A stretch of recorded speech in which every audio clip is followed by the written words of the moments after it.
Halo semua, selamat bergabung di Ngobdar sesi 2. Jadi hari ini kita bakal kedatangan salah satu narasumber terkenal. Jadi perkenalan dulu nih sebelum kita lanjut ke sesi selanjutnya. Perkenalkan, saya sendiri Zabunatu Zahra sebagai host. Kemudian silakan perkenalkan Mas Bagus. Perkenalkan, nama saya Bagus Pi Prasetyo sebagai co-host dari Mbak Zabrina. Nah, kali ini kami akan memandu berjalannya Ngobdar dari sesi 2 ini. Nah, penasaran kan untuk narasumbernya? Silakan Mbak Zab. Jadi narasumber kita ini berasal dari alumni kita sendiri ya. Beliau itu dulunya sempat menjadi ketua umum, kemudian koordinator UKM dari Voli. Kemudian beliau juga sempat menjadi presiden BEM Fakultas Teknik UPN Veteran Jawa Timur. Dan yang terakhir, beliau juga sempat menjadi wakil presiden BEM UPN Veteran Jawa Timur. Jadi tentunya sangat aktif banget ya narasumber kita yang satu ini. Tapi jangan salah teman-teman. Bicara soal karir, narasumber kita ini hebat banget loh. Walaupun beliau itu dulunya sangat aktif, tapi nggak tanggung-tanggung dari experience karirnya. Jadi beliau sempat menjadi sales coordinator di PT Jarum Indonesia, dan hingga saat ini menjadi CEO dan founder di Pandawan Nusantara, menjadi general manager di PT GWN Flight Solution, menjadi kepala operasional pegawai di initukang.com, dan yang terakhir menjadi kepala eksekutif pegawai di Naraya Solusi Indonesia. Wah, banyak banget sih Mbak ya. Oke lah kalau gitu kita nggak usah nunggu lagi. Eh, kita langsung terhubung dengan Mas Dodi. Halo Mas Dodi, gimana kabarnya Mas? Halo, selamat pagi. Pagi Mas. Ya. Lagi. Sehat Mas? Alhamdulillah. Alhamdulillah sehat, bebas corona kita. Oke, kalau gitu, alhamdulillah. Baik, barangkali Mas Dodi mau perkenalan dulu atau sekedar menyapa teman-teman yang ada di rumah nih? Oke, selamat pagi untuk teman-teman Sivo semuanya. Tetap semangat dengan apapun kondisinya. Kita harus tetap bisa berkarya. Gitu aja sih. Oke, terima kasih Mas Dodi. Jadi memang sebelumnya kami ini emang pengen banget sih Mas kayak ngobrol-ngobrol sama Mas Dodi. Cuman mungkin baru kali ini sih dapat kesempatannya ya. Oke lah, kalau gitu langsung aja lanjut ke sesi utama yaitu ke sesi tanya jawab. Jadi kalau boleh tahu nih, apa sih alasannya Mas Dodi dulu memilih kuliah di Sistem Informasi UPN Veteran Jatim? Kalau alasan spesifik sih nggak ada sebenarnya. Karena sebenarnya pilihan saya dulu awal itu di teknik informatika. Gitu. Tapi ya alhamdulillah rezekinya masuknya di sistem informasi dan alhamdulillah di SIVO ternyata untuk materinya lebih luas daripada di teknik informatika. Jadi ini sudah salah masuk tapi ternyata yang dimasuki benar-benar lebih bermanfaat gitu sih. Ya, di luar dugaan banget tuh ya ternyata ya. Ya di luar dugaan. Betul. Ya. Nah, memang kalau ya masih seperti yang kita tahu memang kalau saat ini memang tuh Sivo tuh sangat-sangat apa ya digemari lah, sangat-sangat diminati tentunya untuk para adik-adik di luar sana yang mungkin mau masuk jurusan sistem informasi. Dan tahun ini surprise-nya itu Sivo itu menjadi salah satu pendaftar terbanyak di UPN, yang paling banyak minatnya sekitar 1.000 lebih gitu ya dibanding jurusan-jurusan yang lain. Nah, oke, Oh lanjut ya. ya. Bicara soal karir ini Mas, seperti yang kita tahu kan Mas Dodi ini memiliki banyak sekali pengalaman ya, banyak sekali pengalaman kerja, bahkan sampai saat ini banyak sekali hal yang Mas tangani, mulai menjadi general manager, kemudian kepala operasional, kepala eksekutif, bahkan Mas juga menjadi pendiri CEO, bahkan sekaligus menjadi pendiri kemudian CEO. Nah, kira-kira nih Mas, ada nggak sih beberapa impian ataupun cita-cita yang bahkan sama saat ini tuh Mas itu belum tercapai? Kira-kira itu apa ya Mas? Maaf kurang jelas, Di. Oh iya, saya ulangi lagi ya. Jadi bicara soal karir, dari segi pengalaman kan Mas Dodi ini banyak sekali ya pengalamannya hingga saat ini. Seperti yang kita tahu Mas Dodi ini sampai saat ini tuh menangani banyak sekali, mungkin dari menjadi general manager, kemudian kepala operasional, kepala eksekutif, bahkan sempat mendirikan satu perusahaan. Nah, kira-kira nih Mas, masih ada nggak impian ataupun cita-cita yang belum tercapai sampai saat ini? Atau hal besar yang Mas rencanakan? Halo? Kalau impian sih pasti ada yang belum tercapai. Karena namanya manusia itu kan tempatnya orang yang nggak pernah puas. Seperti itu sih, apalagi kita kan yang orang-orang yang masih muda, inginnya terus berkarir, dan berkarir. Jadi banyak sih impian yang memang masih belum saya capai untuk sampai saat ini ya. Pertama kalau soal karir sih, is okay. Kalau soal karir saya rasa sudah cukup buat saya. Tetapi ada hal-hal yang di luar karir itu yang masih belum bisa saya capai. Gitu. Terutama impian saya untuk bisa bergerak di ranah sosial, bisa lebih fokus. Ini di situ sih kalau saya. Selain bisa berkarir di profesional, juga nggak meninggalkan dunia sosial yang dulunya sudah saya bangun sejak sebelum membangun perusahaan gitu.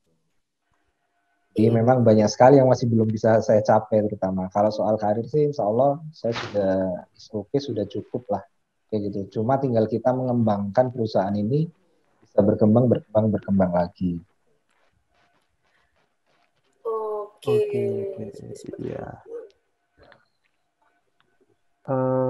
Oke, nah dari sekian prestasi nih dan juga pencapaian yang begitu banyak, kira-kira hal apa sih Mas yang memotivasi Mas itu untuk menggapai semuanya gitu loh, untuk bisa menggenggam semua impian ini tadi? Motivasi saya cuma satu sih waktu itu, saya pengen bermanfaat bagi orang lain, itu aja sih. Oh, jadi oke. Jadi keinginan yang besar untuk bermanfaat Ya, untuk orang lain ya so. yang motivasi. Jadi karena saya punya filosofi hidup kan, kalau orang Jawa bilang itu hidup itu uruk. Jadi kalau hidup itu harus bisa memberi cahaya di sekitar Oke. kita. Jadi gimana caranya apapun yang bisa kita dapat sedikit banyak bisa bermanfaat buat kita. Nggak muluk-muluk sih buat saya gitu. Keren Karena banget itulah sih. motivasi saya terbesar selama ini. Tidak ada yang lainnya. Karena kalau dibilang materi dan lain-lain itu kan relatif aja. Banyak sedikit itu relatif. Benar sih Mas, saya setuju. Bahkan sampai saat ini pun saya juga merasa ketika saya melihat orang lain bahagia, saya juga akan merasa bahagia. Itu kayak salah satu kepuasan sendiri buat saya gitu sih. Wah, emang luar biasa sekali ya Mas Dodi ini. Oke, kita coba bahas satu-satu dulu ya Mas ya. Yang pertama nih, sebelumnya Mas ini kan sempat menjadi koordinator sales. Kemudian Mas itu mendirikan Tour and Travel Pandawa Nusantara. Betul. Nah, kira-kira hal apa sih Mas yang membuat Mas itu tergerak untuk mendirikan Pandawa Nusantara ini? Jadi gini, dulu sejarahnya Pandawa itu pada waktu saya jadi presiden BEM Fakultas Teknik, kita itu pakai tour travel dan kita ditipu gitu. Nah, dari ditipu itulah ada motivasi dari saya, gimana sih kalau kita buat tour travel yang dijanjikan itu harus kita kerjain. Ini di situ. Akhirnya mulai di semester 6 kalau nggak salah, saya semester 6 itu saya sudah mulai membangun yang namanya Pandawa. Dan setelah lulus itu tetap saya lanjutin sampai sekarang. Dan karena ada pandemi, ini mungkin sekarang lagi off sejenak lah sampai menunggu nanti pandemi selesai. Dan saya masih fokus di tempat yang lain juga. Kebetulan saat ini saya juga tergabung di Gio tadi itu, beberapa termasuk di Gio Anvil, namanya kan Gio Anvil Group. Saya diajak gabung juga dengan teman untuk membantu dia. Saya bantu, setelah itu juga di beberapa unit bisnis kita dirikan. Seperti itu sih. Jadi seperti itu. Berarti memang kalau Tour and Travel Pandawa ini sudah didirikan semenjak kuliah ya, Mas ya? Semenjak kuliah memang Semenjak intinya kuliah. seperti itu. Berarti Karena kan kalau untuk wirausaha kan memang dulu waktu saya ya memang sangat menonjol sekali gitu. Sehingga ketika kita lulus tidak hanya jadi programmer, tidak hanya jadi yang lainnya back office dan lain, kita pasti bisa berkarya sendiri. Dan kebanyakan lulusan angkatan saya juga kebanyakan adalah wirausaha juga gitu. iya. Saya juga waktu itu baru masuk nih. Saya sudah mendengar nama Mas Dodi. Jujur saya sudah mendengar nama Mas Dodi, kayak itu loh, tahu nggak sih alumni yang paling dia punya usaha. Jadi dia dulu punya usaha. Saya juga dulu, siapa sih, aku juga pengen loh tahu orangnya. Itu loh Mas Dodi gitu. Nah, waktu itu saya belum menjadi himpunan nih. Jadi saya juga belum ada Ya. belum ada relasi untuk bisa menghubungi Mas Dodi gitu. Baru kali ini gitu. Dan ini sih Mas, berarti untuk sampai saat ini Tour and Travel itu apakah ada ada anggota yang mungkin berasal dari alumni? Atau foundernya juga ada yang dari alumni SI gitu? Apa Mas sendiri? Kalau alumni sekarang baru 1 orang sih yang ikut di Pandawa. Oh, seperti itu. Kebetulan dia juga dulunya ketua HIMA di tahun 2014. Oh iya. Arif Kurniawan. Iya, Mas Arif ya kalau saya. Iya. Sekarang beliaunya lagi, karena Pandawa lagi off, beliaunya sekarang lagi fokus di ini tukang. Oh, baik. Gini Mas, kira-kira nih Mas, kira-kira kalau misalnya nih ada nggak sih peluang bagi fresh graduate yang mungkin lulusan dari SI dan mungkin ada kualifikasi tertentu untuk bisa menjadi bagian dari Pandawa Nusantara? Kira-kira nih Mas, kalau boleh tahu itu apa ya? Selalu ada peluang kalau karena prinsip saya dalam lebih mengutamakan daripada adik saya sendiri. Dan semua pegawai saya memang anak UPN gitu. Wow.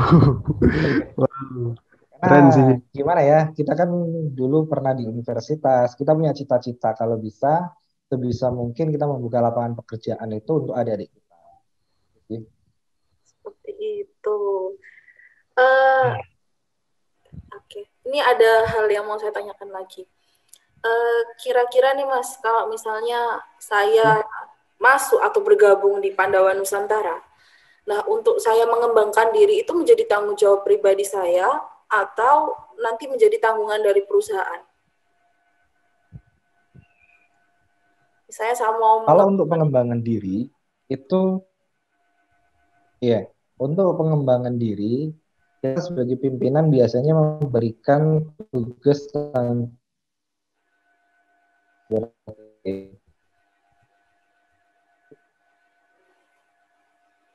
mungkin fresh graduate, nggak mungkin dong fresh graduate kita target contoh untuk penjualan 500 juta, nggak mungkin. Jadi kita itu selalu ada bertahap soal itu. Jadi kita selalu mempertimbangkan, dan biasanya landing saya untuk fresh graduate yang bulan. Kalau 6 bulan dia berkembang, baru kita akan naikkan tingkatannya seperti itu. Dan biasanya kita juga sering diskusi sih, cocoknya kamu di sini ternyata kan seperti itu. Karena mau nggak mau anak muda ini harus difasilitasi, apalagi generasi milenial ini. Benar sih Mas. Seperti itu. Mungkin Mas Bagus ada yang mau ditanyakan, Mas Bagus? Oh ada sih yang jelas ya Mbak ya. Nah sekarang selanjutnya. Nah seperti yang kita tahu, Mas Dodi ini bertanggung jawab pada 4 fokus pekerjaan. Yeah. Nah yang pertama itu CEO and founder Pandawa Nusantara. Lalu yang kedua menjadi General Manager di PT Geo Field. Yang ketiga menjadi Kepala Operasional di initukang.com dan juga Kepala Eksekutif Naraya Solusi Indonesia. Nah pastinya nih Mas, teman-teman mahasiswa baru ini pada penasaran sama apa sih bedanya dari keempat hal ini, CEO, General Manager, Kepala Operasional, dan juga Kepala Eksekutif ini tadi. Mungkin Mas Dodi bisa sih kayak menjelaskan secara singkat apa sih 4 hal ini tadi? Oke. Jadi kalau kami di Pandawa, memang saya pendirinya. Di CEO itu adalah direktur utama, Mas, kalau di sebuah perusahaan. Jadi yang memegang penuh tanggung jawab perusahaan itu ada di CEO, direktur utama. Setelah itu ada komisaris sebagai pengawas. Jadi untuk di Gio dan di apa ini di Pandawa, untuk di Pandawa ya, kalau di Pandawa memang saya CEO dan juga di area Solusi Indonesia. Untuk di Gio, saya sebagai General Manager untuk kalau bisa dibilang adalah memegang tanggung jawab penuh operasional atau kegiatan yang ada di perusahaan. Gitu. Terus yang di kepala operasional di initukang.com, saya hanya menyiapkan untuk operasional kegiatan baik di kantor, internal maupun eksternal. Dan juga soal budgeting dan promosi yang ada di initukang. Seperti itu. Seperti Oh iya iya iya. ada lagi Mas Bagus mungkin? Jadi Mungkin saya ada jelasin sih. tambahan sedikit ya. Iya, iya. Boleh mas, boleh mas, Nah, boleh. jadi kalau sudah di tingkatan CEO atau direktur utama, itu tugasnya bukan hanya tugasnya tidak apa itu sudah lewat dari hal-hal teknis. Jadi kita hanya mengkoordinasikan, memastikan bahwa perusahaan ini berjalan sesuai visi misi. Seperti itu. Dan goal target perusahaan itu tercapai. Ini di situ sih. Tanggung jawab besarnya di CEO seperti itu. Memang untuk tugasnya Oh, sudah tidak ada berkaitan soal teknis. Teknis sudah diserahkan ke staff, bagian manajer-manajer yang lain. Kita penanggung jawab perusahaan. Jadi memastikan perusahaan ini bisa tetap concern sampai saat ini. berarti Alhamdulillah. justru hal yang paling sulit itu untuk mengkoordinasikan ibaratnya yang di bawahnya ya mas ya kalau misalkan jadi CEO itu ya. Betul. Ya sama seperti kita berorganisasi seperti itu. Jadi Oh iya, iya. kita ketua ataupun presiden BEM kan gimana caranya bisa mengkoordinasi anak buah. Begitu juga lah di perusahaan.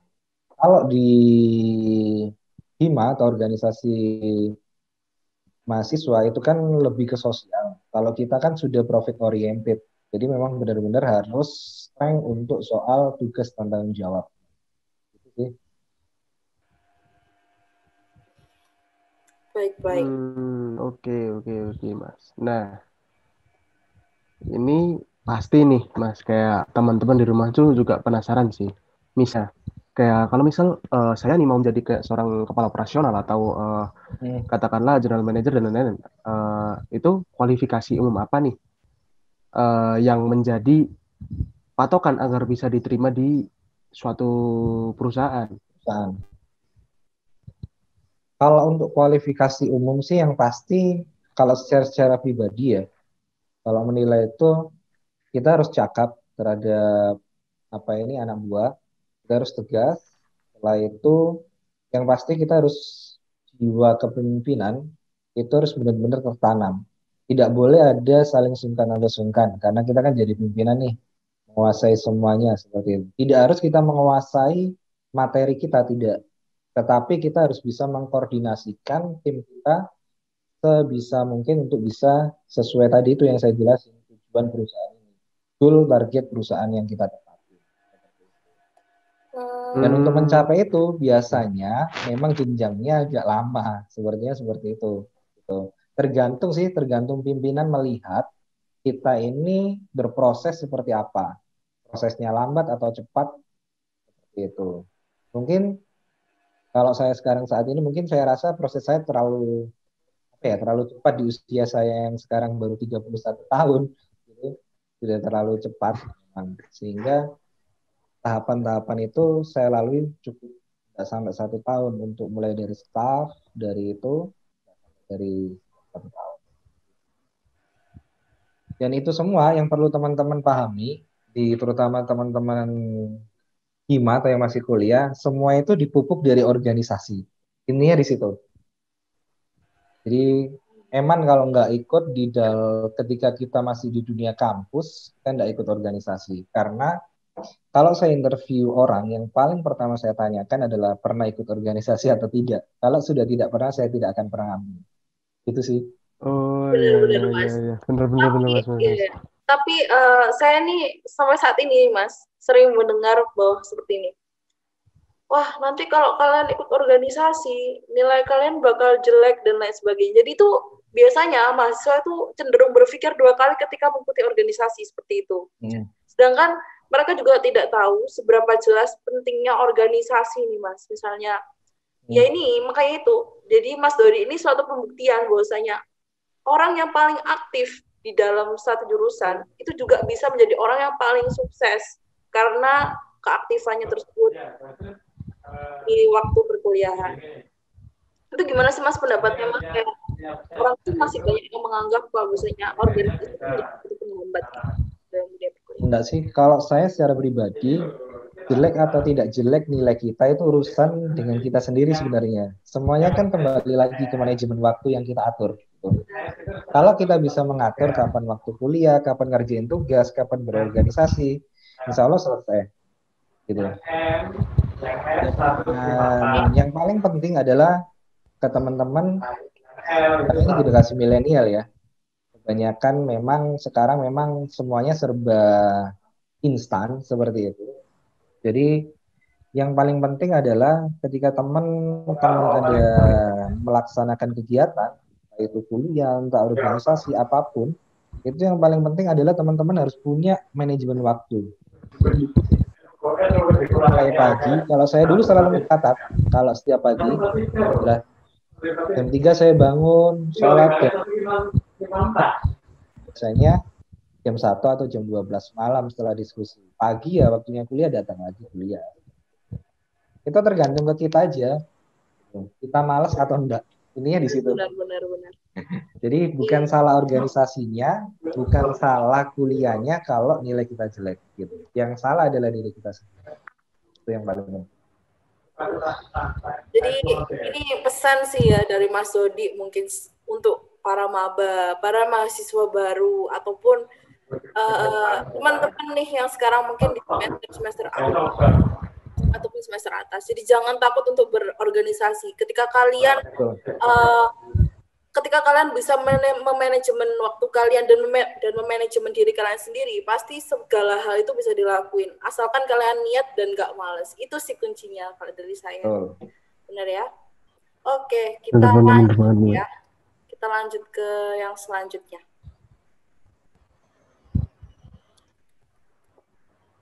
Nah, bicara soal peluang nih Mas. Seberapa besar sih Mas peluang bagi lulusan sistem informasi untuk bekerja di suatu perusahaan? Itu kira-kira seberapa besar peluangnya? Kalau peluangnya sih sebenarnya sangat besar ya kalau untuk jurusan kita, karena jurusan kita itu kan nggak mengerjakan soal hanya seperti di teknik informatika, mohon maaf, gitu. Soal teknik, soal coding aja. Kita kan juga diajari wirausaha, diajari yang soft skill dan lain-lain gitu. Jadi peluangnya sebenarnya sangat-sangat besar untuk jurusan kita untuk bisa masuk di perusahaan-perusahaan yang ada di Indonesia gitu. Cuman untuk saat ini mungkin karena pandemi ya, mungkin agak sedikit kesusahan untuk fresh graduate yang untuk di masa pandemi ini gitu. Jadi berjuangnya agak lebih keras. Bener sih, bener-bener. Memang banyak sih sekarang itu mahasiswa tuh yang takut, aku tuh nggak bisa coding. Tapi mereka juga nggak sadar bahwasanya mereka tuh menguasai hal di bidang manajemennya. Seperti itu. Jadi buat kalian yang nggak bisa coding, nggak apa-apa, jangan berkecil hati. Tapi tetap kita butuh basic coding. Tapi tetap kita jangan berkecil hati karena kita masih punya hal lain yang bisa kita pelajari di SI. Seperti itu. Intinya jangan menyerah lah. Kalau nggak bisa apa-apa, terus ke yang lainnya juga bisa. Iya, benar-benar. Nah, ini Mas, kira-kira ada nggak sih tips and trick untuk para fresh graduate maupun para pencari pekerja agar bisa diterima di suatu perusahaan? Atau ada nggak sih step by step-nya khusus yang harus kita lakukan untuk masuk ke suatu perusahaan? Gitu. Kalau untuk step sih, untuk teman-teman yang pasti CV-nya benar-benar diperhatikan. Nah itu kalau kita di perusahaan yang paling kita pertimbangkan adalah tujuh. Gitu. Terus yang kedua, ketika nanti ada wawancara, saya yakin semua HRD ataupun apapun, pasti yang pertama kali ditanyai adalah kalian ikut organisasi atau enggak. Itu poin yang paling penting, karena di dalam perusahaan yang dibutuhkan adalah kerjasama tim. Kita nggak bisa hidup sendiri-sendiri. Kalau itu sudah teman-teman lakukan, 2 goal awal sudah masuk. Saya rasa tinggal nasib yang menentukan nantinya. Gitu sih. Dan saran saya, carilah perusahaan-perusahaan yang memang di situ ada alumni kita, gitu. Karena mohon maaf juga, karena kebetulan saya ketua IKSIFO saat ini ya. Jadi Iya. teman-teman juga sebisa mungkin relasi paling penting adalah networking teman-teman. Coba cari informasi-informasi di perusahaan yang teman-teman ingin masukin, ada alumni kita atau enggak. Karena kita di IKSIFO memang sudah memprioritaskan untuk adik-adik kita bisa diterima di perusahaan yang kita juga bekerja di situ. Sehingga perusahaan yang memang menampung teman-teman alumni itu merasakan daripada manfaat ketika mempekerjakan teman-teman alumni. Sehingga kita alumni bisa memberikan masukan ke pihak HRD bahwa ini adik kelas kita ini bagus, seperti itu. Oh iya. Itu. Jadi ada referensi yang harus bisa memberikan masukan untuk pihak HRD di perusahaan. Itu sih. Karena mohon maaf ya, Iya. mohon maaf karena memang sekarang jenjangnya adalah link gitu. Benar-benar. ITS punya link, UNER punya link, semuanya seperti itu. Dan semuanya pasti akan mengangkat adiknya sendiri. Benar sih itu, benar-benar. Jadi Benar. jadi memang ini ya, khusus ini untuk para adik-adik, kemudian untuk para alumni yang mungkin sampai saat ini mencari pekerjaan, coba dicari tahu dulu. Mungkin ada beberapa perusahaan yang di situ ada alumninya juga. Nanti bisa koordinasi, bisa komunikasi, nanti barangkali bisa dibantu. Seperti itu ya Mas ya, mungkin ya. Betul. Betul. Oke. Oke. Mungkin ini Mas, ada pesan atau kesan untuk mahasiswa baru nih. Ini kan kita baru penerimaan mahasiswa baru. Untuk tetap semangat menjalani perkuliahan, ini gimana nih? Untuk teman-teman yang baru, karena saya anggap teman-teman ini sudah masuk di kawasan Muka pengembangan intelektual muda ya. Jadi manfaatkan waktu sebaik-baik mungkin, kurangi hal-hal yang tidak bermanfaat, terutama bermain-main yang tidak bermanfaat, fokuskan pengembangan diri. Intinya di situ. Dan ikutlah organisasi-organisasi yang bisa membantu teman-teman untuk mengembangkan diri. Itu adalah modal utama teman-teman ketika nanti setelah lulus akan masuk di dunia pekerjaan. Jangan sia-siakan waktu untuk di masa perkuliahan. Karena itu sangat berharga. Saya aja masih ingin untuk bisa lanjut kuliah seperti itu. Amin. Semoga Mas bisa lanjut kuliah ya Mas ya, melanjutkan. Ya, semoga waktunya ada. Amin. Ya, baik buat Amin. teman-teman. Jadi ya memang itu ya teman-teman ya. Jadi untuk sekarang kita sebagai mahasiswa, kita juga masih S1 juga kan, kita belum, mungkin ada yang mau menempuh S2 dan lain sebagainya. Nah, jadi dari percakapan kita bersama Mas Dodi hari ini banyak hal yang bisa kita garis bawahi ya. Yang pertama, pentingnya manajemen diri, manajemen waktu, kemudian pentingnya organisasi di masa perkuliahan. Yang keempat adalah membangun relasi mungkin dengan para alumni dan lain sebagainya. Dan yang kelima nih, jangan lupa kalian tanamkan niat dalam diri kalian untuk mengembangkan diri dan lain sebagainya. Jangan lupa berdoa. Terutama di masa pandemi ini, mungkin bagi para alumni yang sedang mencari pekerjaan ataupun bagi teman-teman fresh graduate yang sedang mencari pekerjaan, bisalah nanti kalian cari info-info tentang di mana aja sih para alumni yang sudah bekerja seperti Mas Dodi ya. Ya, betul. Baik. Baik, terima kasih kepada Mas Dodi ya yang sudah meluangkan waktunya di tengah kesibukannya. Terima kasih atas ilmu yang sudah diberikan, kemudian terima kasih motivasi yang sudah diberikan. Amin. Oke, terima kasih banyak untuk teman-teman IKSIFO sudah mengundang saya seperti itu. Iya, sama-sama Mas Dodi. Jadi Sama-sama Mas. Oke. Dan mohon maaf banget nih kalau misalkan tadi selama kami berdua nih berbincang sama Mas Dodi mungkin ada salah kata. Ya mohon maaf sekali gitu. Dan terima kasih karena udah bisa meluangkan waktunya kepada adik-adiknya ini. Mungkin ada kata tambahan lagi dari Mbak Zabrina. Sudah cukup, mungkin dari Mas Dodi ada tambahan lagi? Sudah ya? Kalau Oke, begitu, sudah cukup dari saya. Yang pasti Dimas Sifu sama kita di Kasifu jangan sampai terputus Oke, komunikasi ya. Karena itu hal yang amin, paling penting amin, amin. gitu. Insya Allah Mas, kita per tahun berusaha untuk oke, bekerja sama dengan oke. IKASIFO tentunya untuk membangun relasi. Baiklah Mas Dodi, terima kasih atas waktunya. Oke, Baiklah teman-teman, sama-sama. jangan lupa Makasih. untuk Mas, Jangan lupa teman-teman untuk mengikuti acara Ngobdat di sesi selanjutnya. Bakal ada nih beberapa narasumber dari alumni-alumni kita yang bakal mengisi Ngobdat di selanjutnya. Terima kasih. Wassalamualaikum warahmatullahi wabarakatuh. bener banget Mbak Zab. Wah. Wassalamualaikum warahmatullahi wabarakatuh.